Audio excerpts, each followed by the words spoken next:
দীর্ঘ ২৭ বছর জেল খাটার সময় নেলসন ম্যান্ডেলা সূর্য কি জিনিস চোখে দেখেননি। তারপর তিনি দেশের প্রেসিডেন্ট হওয়ার পর একদিন তার কয়েকজন সহকর্মীকে বললেন, চলো আজ শহর দেখি। চার দেয়ালের ভেতর বন্দি থেকে জীবনে দীর্ঘ সময় কেটে গেল। এখন নিজের শহরটি কেমন হয়েছে নিজের চোখে না দেখলেই নয়। সহকর্মীদের সাথে নিয়ে নেলসন ম্যান্ডেলা শহরের অলিতে গলিতে হাঁটলেন। তার খুব খিদে পেল। খিদে লাগার পর ম্যান্ডেলা বললেন, চলো সামনের মোড়ে যদি কোনো রেস্তোরাঁ পায় সেখানেই কিছু খেয়ে নিতে চাই। সহকর্মীরা তো অবাক। বুঝতে পেরে ম্যান্ডেলা বললেন, অবাক হওয়ার কিছুই নেই, খিদে পেয়েছে খাবো। জেলখানার ওই বিভৎস খাবার খেয়েও যেহেতু মরিনি, তাই এত সহজে মরব না। সবাই মিলে টেবিলে খেতে বসেছেন।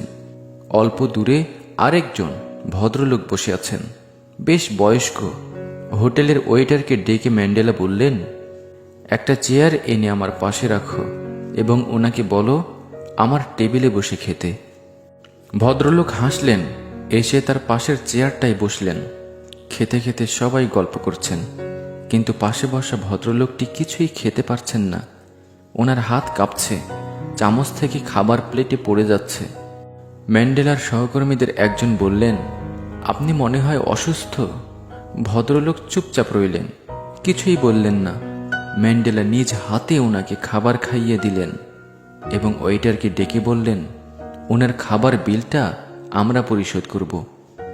খাবার শেষে সেই বয়স্ক ভদ্রলোক বিদায় নেওয়ার জন্য প্রস্তুত হলেন, কিন্তু সবাই অবাক চোখে দেখল লোকটি ভালো করে দাঁড়াতে বা হাঁটতে পারছেন না।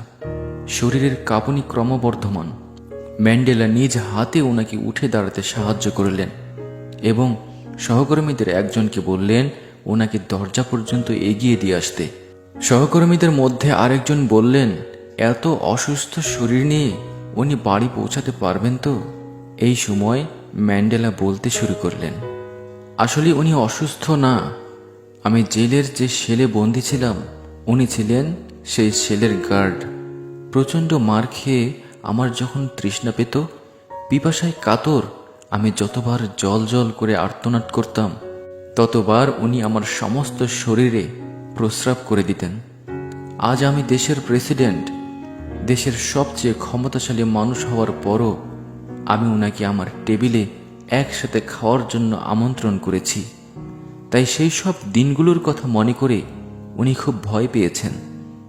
কিন্তু ক্ষমতাবান হয়েই ক্ষমতাহীন মানুষকে শাস্তি দেওয়া তো আমার আদর্শের পরিপন্থী।